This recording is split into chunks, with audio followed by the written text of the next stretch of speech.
Thank you, Jesus. Amen. Praise God. So, ayan. So, we are blessed. Amen. Tell your neighbor, you are blessed today. Amen. Hallelujah. Because we believe that every day is a blessing. Amen. When we wake up, it's a blessing. Amen. And for this season, amen, of December, amen, today is December 21. Amen. So we have almost 10 days left. Amen. So truly God is amazing this year. Amen.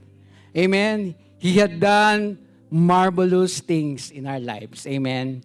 We can count all the blessings, all the grace, all the favor, how God has carried us through. Amen. From January until now, this month. Amen. Tell your neighbor, by the grace of God.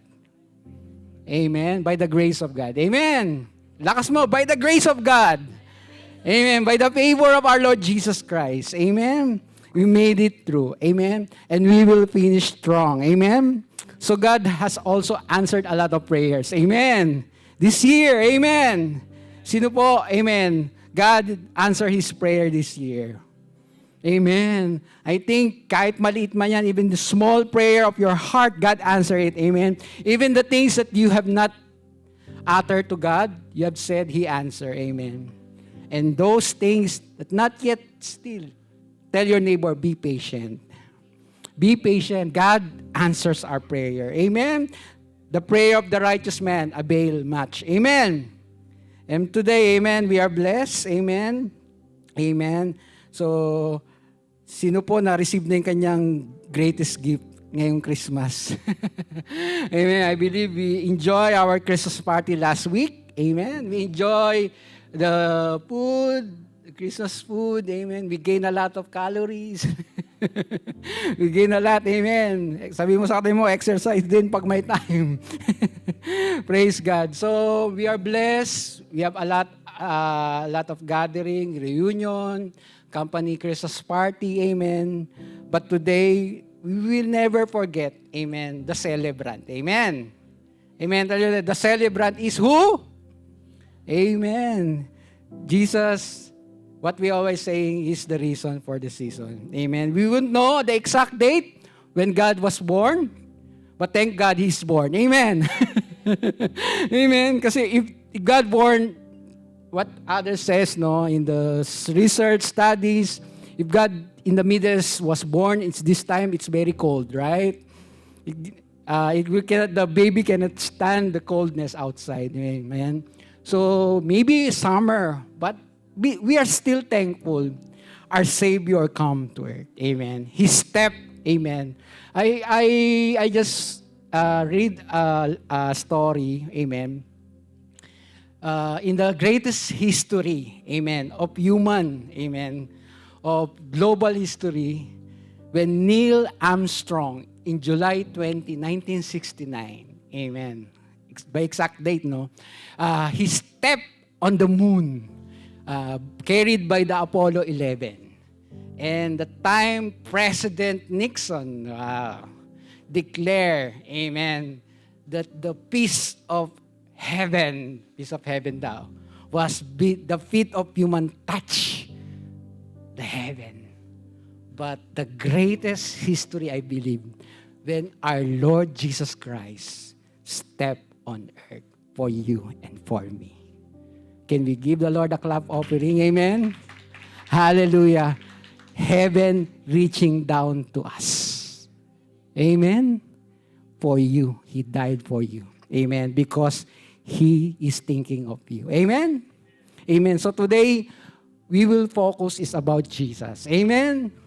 We will not left Jesus. We will not abandon Him. Amen? Because He's the reason for the season. He's the birthday celebrant. Amen? And just an announcement po, next week, we have a special guest, so invite your friends.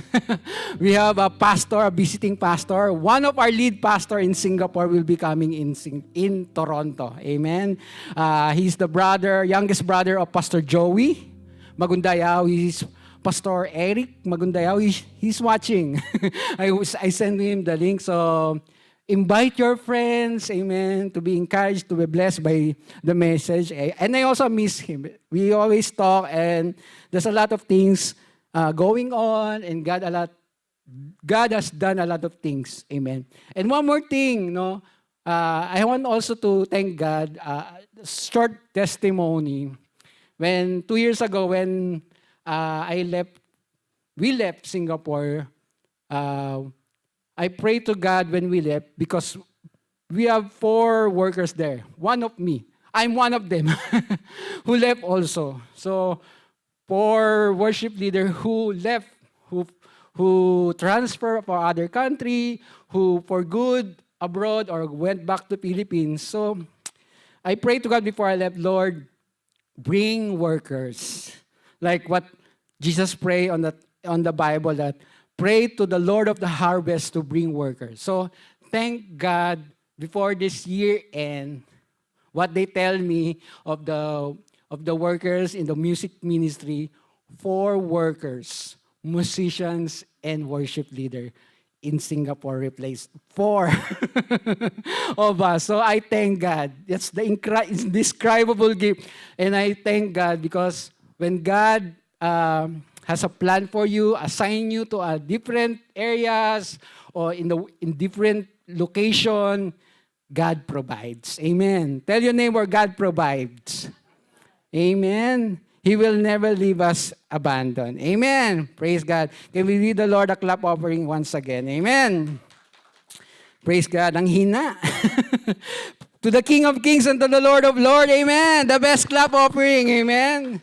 So today, and before I start the preaching, my message today, I want to start with a funny story.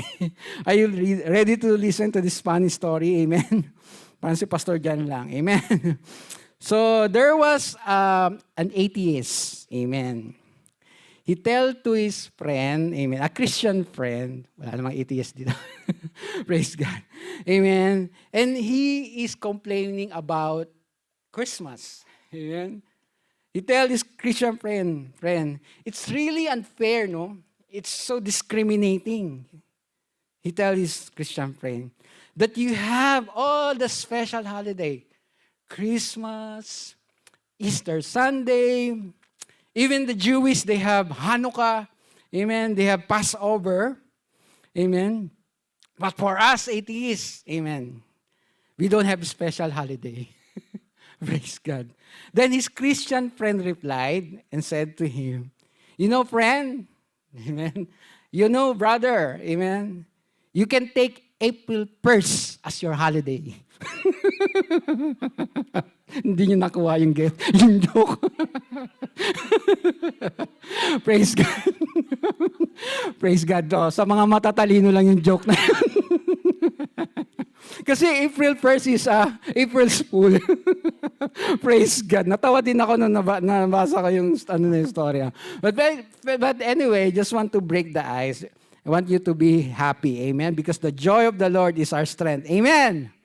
Amen. Praise God. So, go to our message. Amen. Because every year during this time, you know, we can always hear the basic sermon about the birth of Christ, about God, no, go to earth, no, He died for us, amen.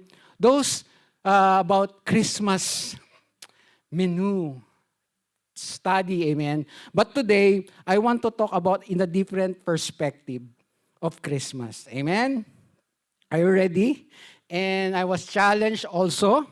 And today, I pray that you will be challenged, amen. Amen. So for today, my message is, ayan.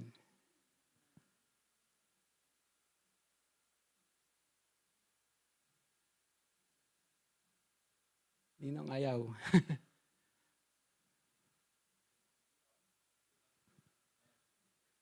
Ayan. Can we read aloud? Don't lose Christ at Christmas. Amen. Huwag mawala si Kristo sa Pasko. Amen in Tagalog. So we can go to our text. for today. Amen. A different, but we will connect it to this Christmas message. Amen. So let's read in Luke chapter 2, verse 41 to 52. Amen. Verse 41, every year Jesus' parents went to Jerusalem for the Passover festival. Amen. So, the Passover festival in the Jewish people, amen, this is a holy day. You know, holy day, the root word was translated to holiday. Not discovery natin yan. It's like a special religious celebration of Passover. Amen? So verse 42, when Jesus was 12 years old, amen, they attended the festival as usual. Amen? Like what we do. Amen? When we go to this tradition, amen, we go to our reunion, Christmas Eve, it's as usual tradition. Amen? So it's likely a family tradition that the parents, amen, Jesus' parents, they go to this Passover every year. Amen? And verse 43, after the celebration was over, they started home. Amen? To Nazareth, but Jesus stayed behind in Jerusalem. His parents didn't miss him at first. Amen. So, when they go to this Passover festival or this Jewish tradition, with Jesus and with his parents, Joseph and Mary, amen, they didn't miss Jesus at all. Because when they go there, amen, they left Jesus. Amen. Naiwan, they lost. Mary and Joseph traveled for the holiday with their son, Jesus, but there's one problem. In the middle of the festival, they lost Jesus. Amen. They actually leave him behind in Jerusalem. Jerusalem is a big city po. Amen. And what I said, his parent doesn't miss him. In verse 44, because they assume, amen, he was among other travelers, but when he didn't show up that evening, they started looking for him among their relatives and friends. Amen. All the Bible scholars and teachers said, when all these people, the travelers, and these Jewish people, they go to this Passover, they go in group or like a caravan. Amen? Sabi mo, caravan. Amen? Not a minivan. Amen? Caravan means it's a group of people, like all the parents are behind, the children are in front, all the strongest men are behind at the rear. Amen. Because they are grouped in the caravan. Because in the Middle East, when they go to certain places, they secured their families. Amen. And this is what they do. Usual tradition of all Jewish people going to the temple for the Passover. And there's one accident that they left Jesus on Jerusalem. And that evening when they discover, amen, Jesus is gone. Amen. And they searched them from their relatives and friends. Amen. If there is a social media that time, amen, and there is Facebook, Instagram, amen, or whatever platform, online, I think they will post, Jesus is Lord. Jesus is lost. OMG. And they will tag their relatives and friends. Hallelujah. Praise God. Who of us here have experienced loss? Amen. They have lost in a mall. My experience on my younger years, was, I think, kinder. My parents told me I'm lost in Baclaran. Baclaran. It's like a Divisoria. It's a very massive place of market. Amen. And my parents, I was curious about the toys there, and I was lost for an hour. Praise God. But luckily, I'm found by a tindera. Amen. Like, tawag doon, sa English ng tindera. Amen. And vendor, right? And she took me on her store, amen, to put me and to calm me, amen, to comfort me, and tell to me, your mom will come soon. After an hour, they found me. Because that time, I think there's not yet police or a barangay, whatever it is. But I'm glad I'm still alive. Amen. Amen. You see, how's that when you miss or you lost your children or your kids, I think it will pretty escalate. The 1 minute, I think, is 1 day or an hour or long ago. But what you can see here in verse 45, amen, let's continue. When they couldn't find him, they went back to Jerusalem to search for him there. For how long? 3 days. Wow. For me, I was lost for an hour, but Jesus was lost for 3 days later. They finally discover him. Amen. Praise God. Sabi mo, thank you, Lord. Amen. Him the temple, sitting among the religious teachers, listening to them and asking questions. Praise the Lord. Hallelujah. This Jesus, is a 12 years old, holding court meeting in the temple, explaining about the scriptures, telling all the teachers of the law, the rabbi, the Pharisee, about certain things about the Messiah. And then I think so that these teachers are so amazed of how this kid is very smart. How come? How like that? Amen? I think Jesus will say, that's my story. I'm the one you're reading. I'm the one you are talking about. Amen? I think God is already opening his life one step at a time at that very young age. And then, let's continue. His parents, verse 47, praise God. Amen. Verse 47, all who heard him were amazed on his understanding and answer. His parents didn't know what to think. Say, son, his mother said to him, why have you done this to me? Like an ordinary parent, why? Amen. You will ask your kid, why? Why you have done this to me? Amen. When they did something unusual. Your father and I had been frantic, searching for you everywhere. Amen. Let's continually. And verse 49. But what did you need to search? Jesus replied. Did you know that I must be in my Father's house? But they didn't understand what he meant. Amen. At this point, Jesus now is beginning to tell his parents there's a special connection with Jesus and the Heavenly Father. Amen. Amen. And verse 51, then he returned to Nazareth and with them and was obedient to them. With his mother stored all these things in her heart.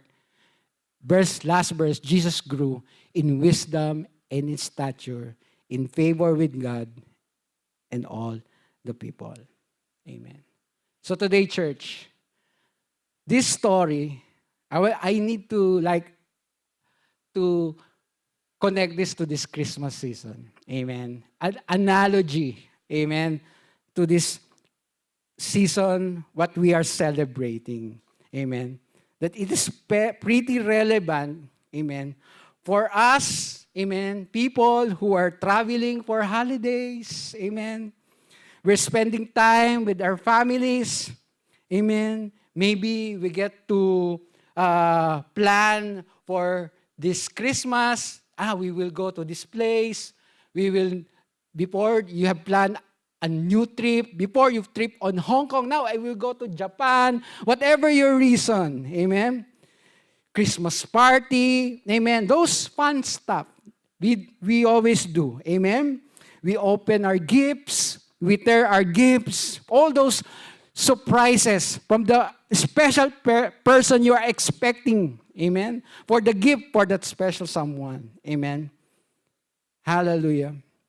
And I felt like this story is like a reminder based on this Gospel of Luke, amen?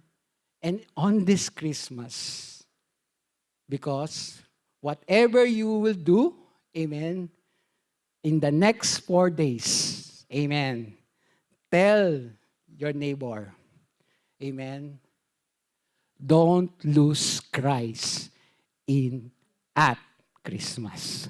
Amen. Don't lose Christ. Maybe all of us, amen, will be busy of all those activities. We assume, like the parents of Jesus, we have Jesus, but we don't have Jesus. We will be busy on our travel, on our wish list, in every gifts we will receive. But I remind you, don't lose Christ at Christmas. Are you getting my point, my brothers? Are you getting my point? Naintindihan po ba? Because Jesus is the birthday celebrant. Amen. Of this season. Amen. For me, as a Christian, what I can see, many people are celebrating Christmas without Jesus. Amen. And as I talk for this moment about the subject, don't lose Christ at Christmas. Amen. Sometimes, or many times, during these seasons, amen, aminin po natin, let's admit, amen, we are being drawn away. Amen. We are drifting away. Amen. During Christmas. We are pushing back. We are further going away. Amen. Through the meaning of true Christmas. Amen.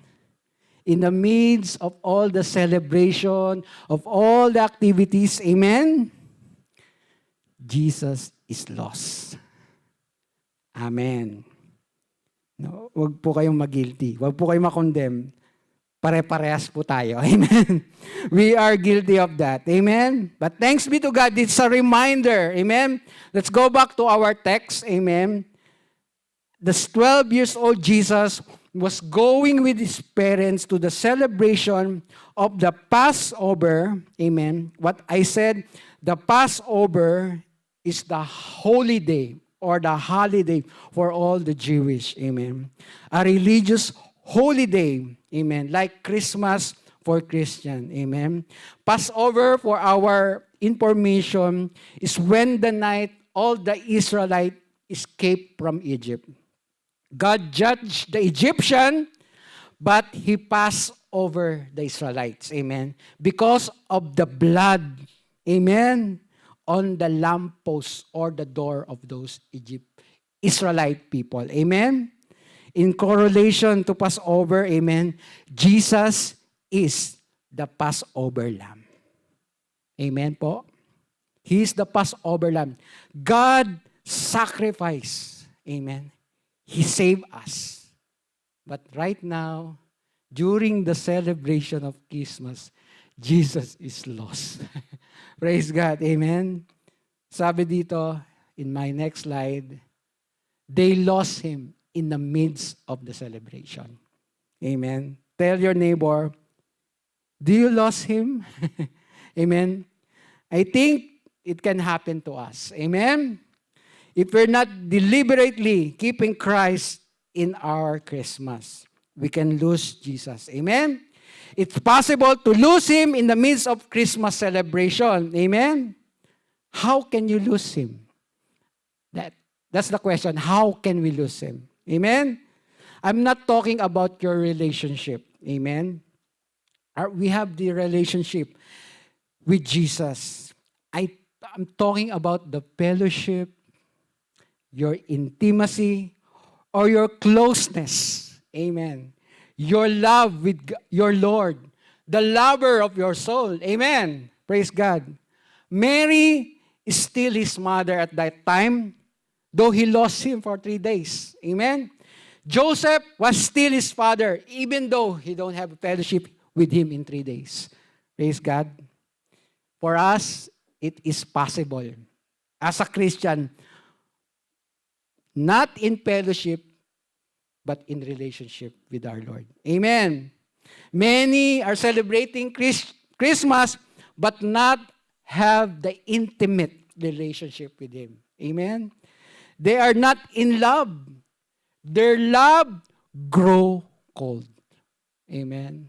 Malamig na. Amen. Yung kaasawa mo, huwag mong kausapin ng 3 araw yan. Ang init ng ulo niyan. Praise God. Amen. Baka buhusan ka ng kaping mainit. Praise God. Joke lang po. Amen. So, the love grow cold. Amen. Amen. I don't know. Amen. And we don't have this intimate, amen, closeness with the Lord during the season of busyness. We assume we okay celebrating, but this season, many people are been drifting away to the tradition, amen, to the activities. Jesus is no longer the center of this Christmas. Amen. Can we give the Lord a clap offering for that reminder? Amen. Joseph and Mary lost fellowship with Jesus for 3 days. 3 araw lang naman. Amen. And in the entire Bible, amen, there are men and women who lost their fellowship with God. Amen. Si Noah. Noah lost. David lost in a season. Amen. Samson lost. Amen. In a season. Simon Peter denied Christ. Lost his. He say, I love you, Lord, in 3 times. You say, amen. But God denied. Simon Peter denied. Amen. So we don't need to deceive ourselves. In this verse, amen, says in 1 Corinthians 10:12, if you think you are standing strong, be careful not to fall. If you think you are unshakable, you will collapse. Amen. Malakas na ako. Umati naman ako ng church. Amen. Pero pag dumating ang tukso, when temptation comes, problem comes, praise God. Konting hipo lang yan. What you are seeing at your phone, what you are hearing, the news, it will drift you away. Amen. It is possible for you to lose Jesus even when celebrating Christmas. It's possible to come to church and hear and listening about Jesus, sing song about Jesus, but not in close relationship and fellowship with Him. Amen? Tanong, question, where do we lose Jesus? Amen. In bar, in club, parties, amen. Let's go to the text. They lost Jesus in the midst of the celebration of the Passover. Amen? It's a family tradition of the Jewish. Passover is about Jesus. The same way that Christmas is about Jesus, it is possible. Amen? In the midst of celebration of Christmas, you can be so distracted. Amen? Drifting away that you will lose your fellowship with Jesus. Amen. Mary and Joseph lost Jesus. Maybe you will tell me, Pastor, you're so killjoy. Seryoso. You're so serious about this. No? My friends, my brethren, don't get me wrong. By the way, I love this season. Amen. I love Christmas. I love decoration. I love the lights. I love the parties. Amen. I love the food. I love my family, the gathering, the exchange gift. Amen. But what I can see and observe and notice, amen, Jesus is not in the middle of his own birthday party. Amen? Amen. Ikaw yung tumanggap ng regalo, pero siya yung binigay. Amen? We receive the gift. Thank you pala sa mga nagbigay ng regalo. Amen. Thank you. Ang mabait ninyo. Amen. But Jesus is the greatest gift of all. Amen. Amen. Siya mismo yung regalo. Amen. Praise God. We let the celebration of Christmas take Christ from Christmas. And that's not how should it be. Amen. Christmas is about Jesus Christ. And somehow we end up losing Jesus.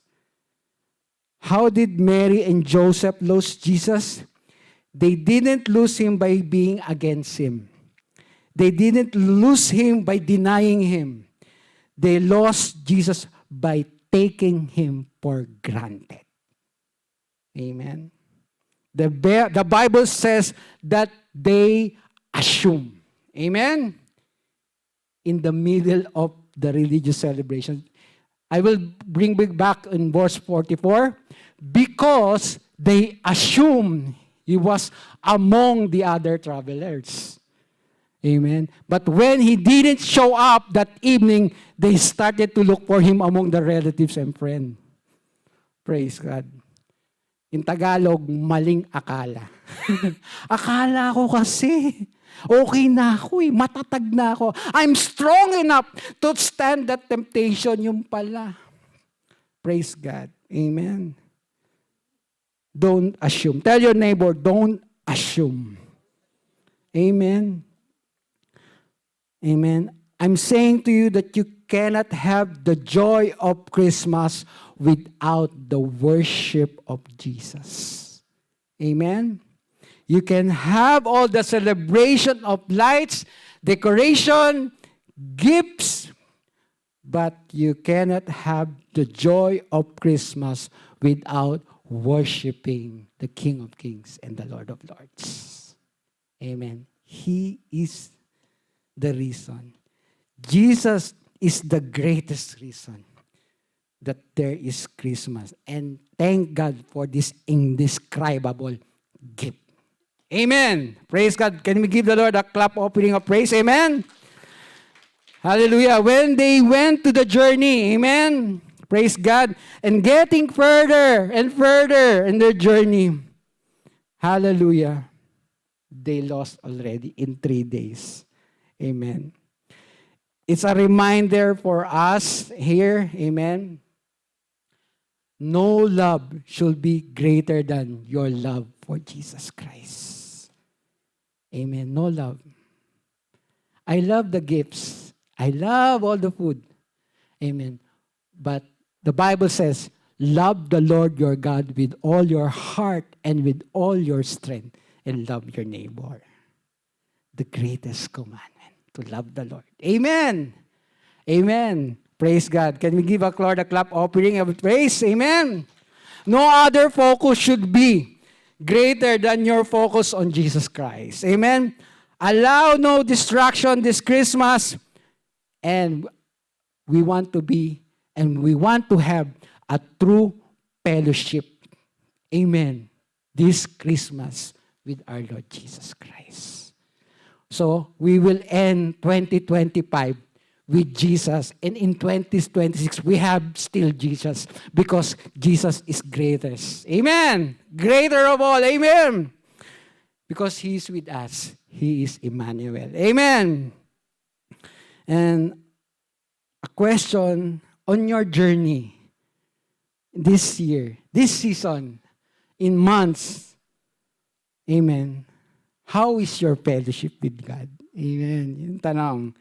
How is your fellowship fellowship with the Lord. Is He gone in 3 days? Amen? Is He gone in 30 days, 3 months, or 3 years? Praise God. We are all blessed. We are here today to fellowship with our Lord Jesus Christ. Amen? It's a reminder for us to have a fellowship. Amen? Praise God. That's that question. How long has it been since you lost Jesus Christ? Amen. And second, next, how do we find Jesus? Amen. Not only lost, we can find the Lord. Amen. May bawi din. Amen. There's a, consolation. How do we find Jesus again if we have lost Him? Amen. Joseph and Mary found Him right where they left Him. Amen. Jesus didn't leave them. They left Jesus. Jesus didn't leave them. Amen. But because they lived there, they left there in Jerusalem. Amen. Because of their busyness, preoccupied, because they traveled by caravan. Amen. Those activities.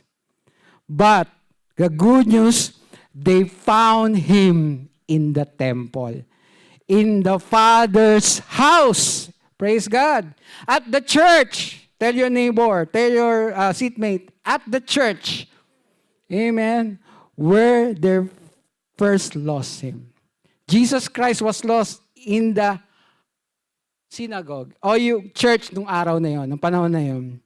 If you are not in a close relationship, or maybe you're not in love with Him, I will say, come back to the church. Let's go back again to the house of the Father. Come back to the church meeting. Come back. Amen. To your cell group. Amen. Where you always go.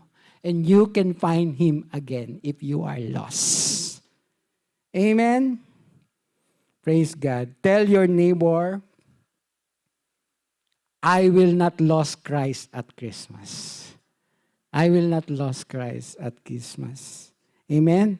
What we are celebrating is not the Christmas tree, not the present. Amen. Not the good food or family. It's about Jesus. Amen. Amen. In the text that we read, amen, it is about the story of the lost Christ or the lost 12 years old Jesus Christ. Amen. Hallelujah. The most unlikely person to lose Jesus was His parent, Mary and Joseph. They have close relationship with Jesus and yet will lose Him. Amen. Sabi dito, amen, don't fool yourself. You can lose Him doing religious thing. Amen. Praise God. Amen. You can lose Him sitting on church, coming to church and doing bunch of religious thing, just following all the motion, tradition, and not having a true fellowship and relationship with Jesus Christ. Amen. And I tell you again, don't miss the opportunity with the Lord. Amen. Don't lose Him again. Amen. God is a God of a second chance. Amen. Amen. Can we give the Lord a clap offering of praise? Amen. Hallelujah. Praise God. So, as a reminder, the most unlikely people in the world became the first to lose Jesus Christ. Amen. You cannot live, amen, yesterday touch or yesterday blessing or yesterday victory. Amen. Praise God. You need to have a continuous close fellowship with the Lord. Don't assume, like in verse 44, okay pa ako, I'm okay. It's a continuous, constant communication or communion with our Lord Jesus Christ. Amen? Praise God. And what God is always saying, amen, a reminder in His Word, Amen. In Revelation 3:20, "Look, I stand at the door and knock. If you hear my voice and open the door, I will come in and we will share a meal together as a friend." You know, it's not about the food. It's who is you are fellowshipping. Amen. When you are eating. Amen. Kahit simpleng pagkain lang yan sa Noche Buena. Amen. Simpleng handa. But when the presence of God is there, Jesus Christ is enough for us. It is the joy and the peace that brings the whole family. Amen. Praise God. Amen. Though this is the reminder to the Laodicean church. They are so rich. Amen. But they left Jesus Christ. Amen. They are celebrating, but Jesus Christ is not in their celebration. They lost Jesus Christ. Amen. How can we have a church without Christ? Amen. We want Christ in our life. Amen. We want Christ in our church. And we want Christ in our Christmas.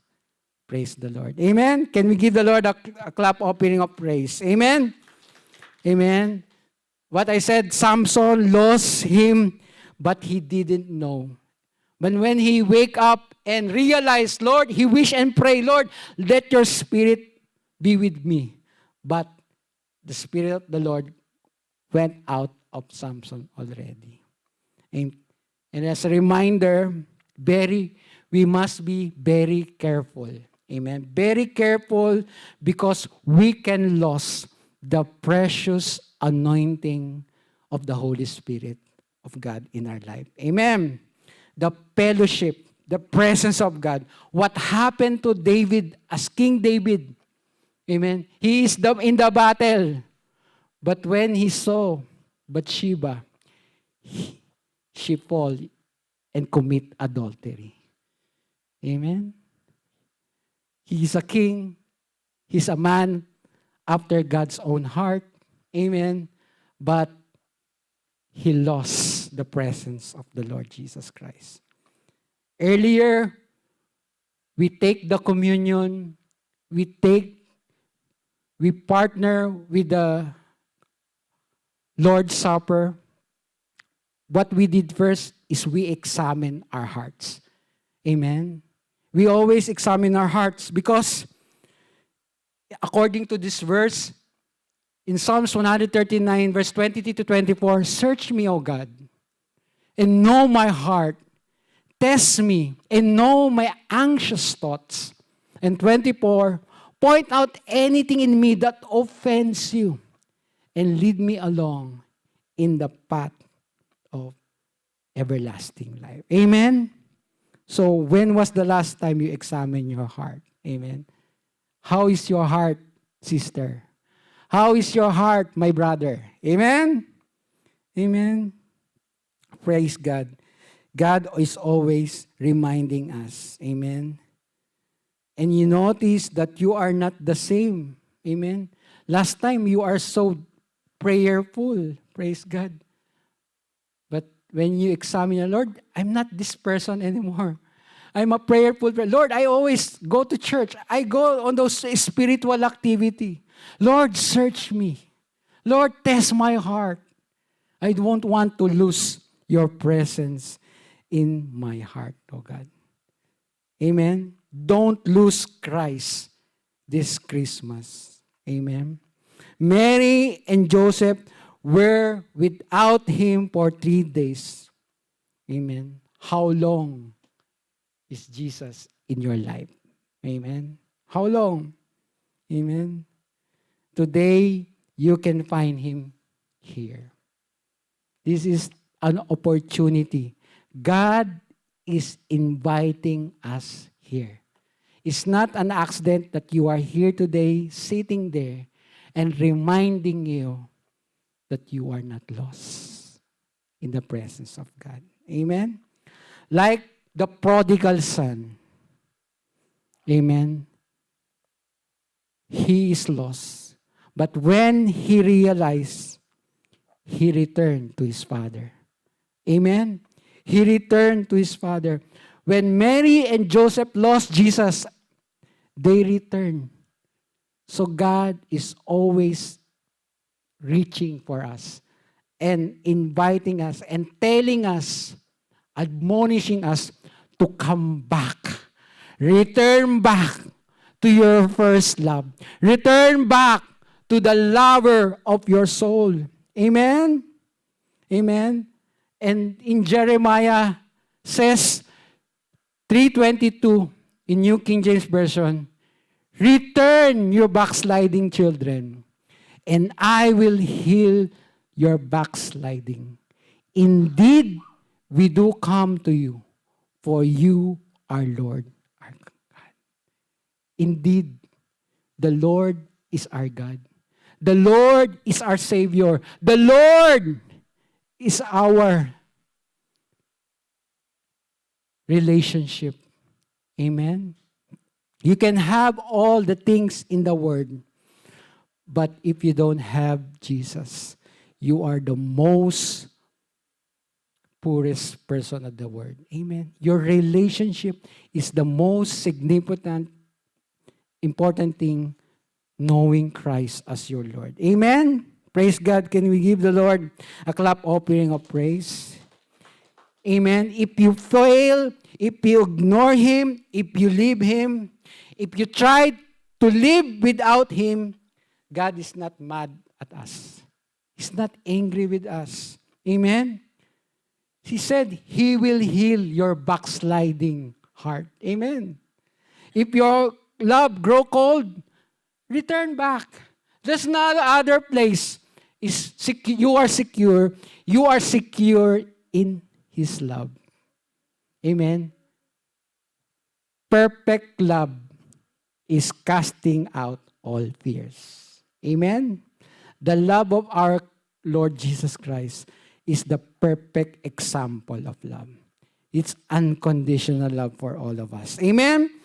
Hear this word, hear this verse. In John chapter 6, verse 37, all whom the Father has given to me will come to me, and I will never turn away anyone who comes to me.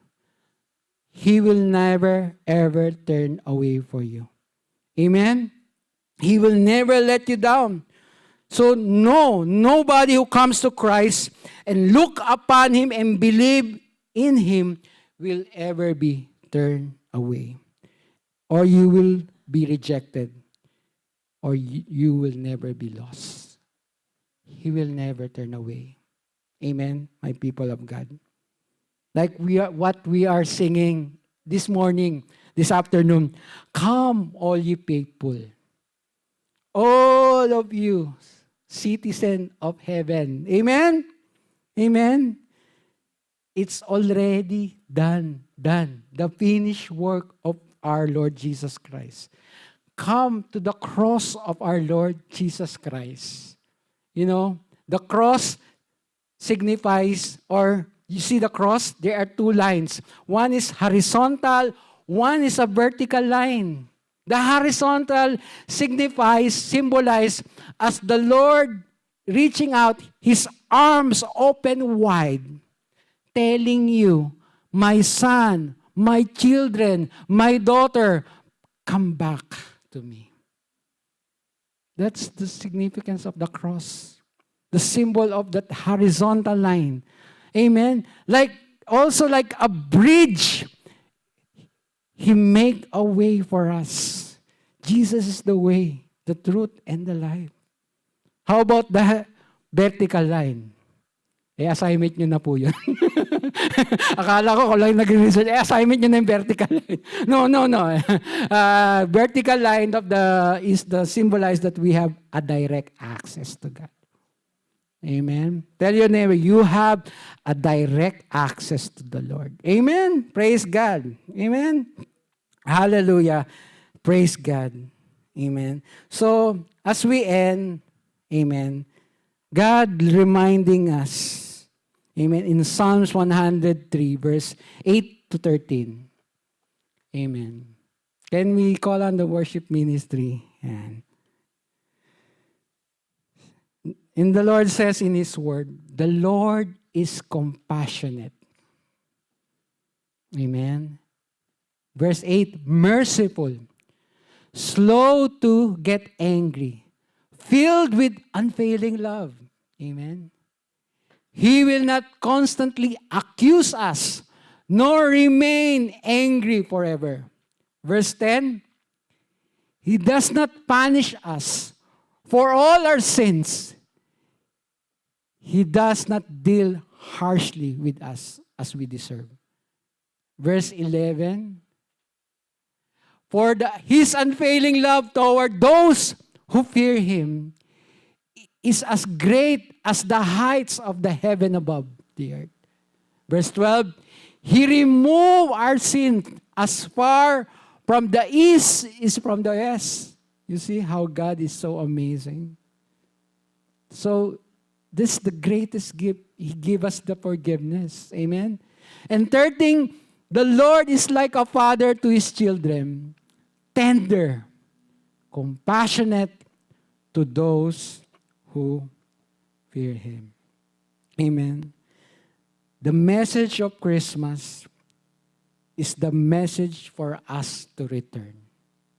We are lost, but we found Jesus. Amen. Return to your first love. Return from your celebration without Christ. Amen. Christ must be in our celebration at the Christmas Eve. Amen. Before we dine or eat as a family, remember who is the birthday celebrant at that night. So, tell your neighbor again, don't lose Christ at Christmas. Amen. Praise God. Let's all stand. Hallelujah. And let's pray. So before we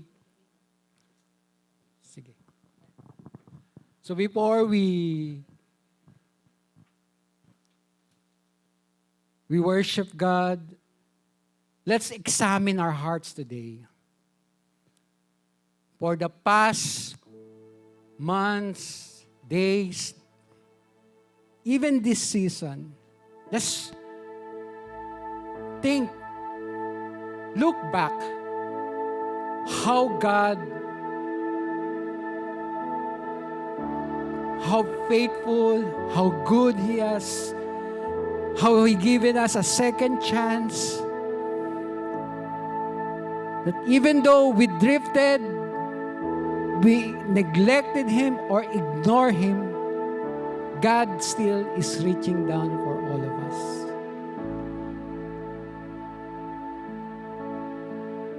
His reckless love. His love that reaching for us. He stepped down in earth as a baby.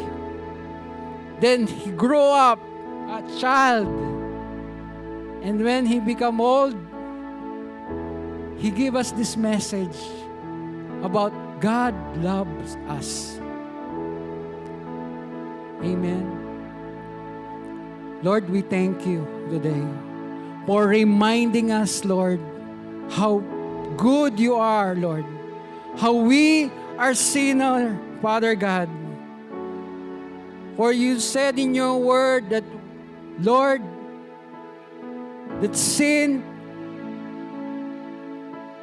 the wages of sin is death, but the gift of God is an eternal life in our Lord Jesus Christ.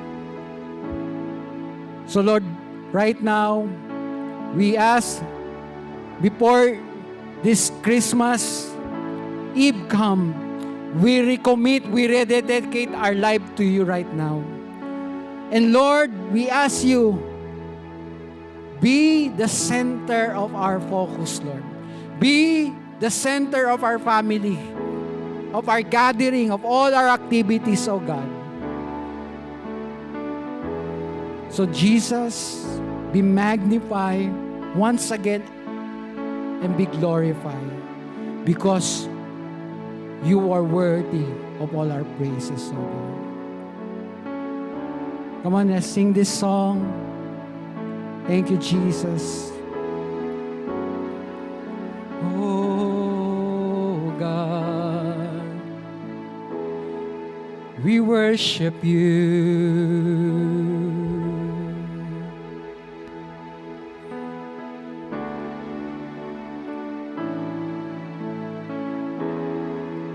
Thank you, Lord. Come on, let's sing it from the verse. Hallelujah. How great the chasm that lay between us. How high the mountain I could not climb. in desperation.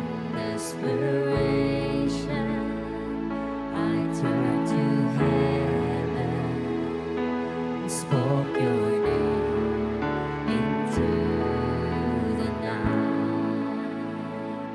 And through the darkness, your loving kindness Tore through the shadows of my soul. the work is finished. Work is finished, The end is written. and is written. Hallelujah. We have a hope. Jesus Christ, my Lord. Come on, sing.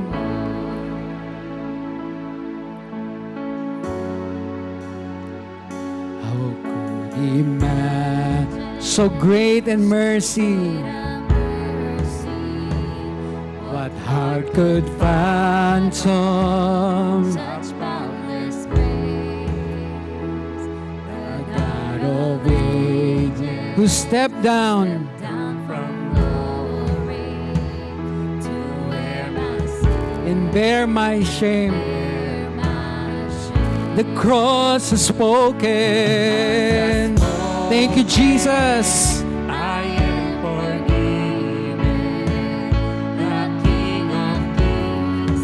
Come on, the presence of God is here today. Come on, lift up your hands. Oh, say, I'm yours forever. Jesus Christ, my living hope. Thank you, Lord. Praise the one who sets me free. Hallelujah. That has lost his grip on me. You have broken every chain. There's salvation in your name. Jesus Christ, my living hope. Hallelujah. Come on, sing it, church, and mean it. Set me free, Hallelujah. has lost its grip on me. You have broken every chain. There's salvation in your name. Jesus Christ, my living hope. Come on. If you are not sure about your relationship with our Lord Jesus Christ, say this prayer with me. Lord Jesus,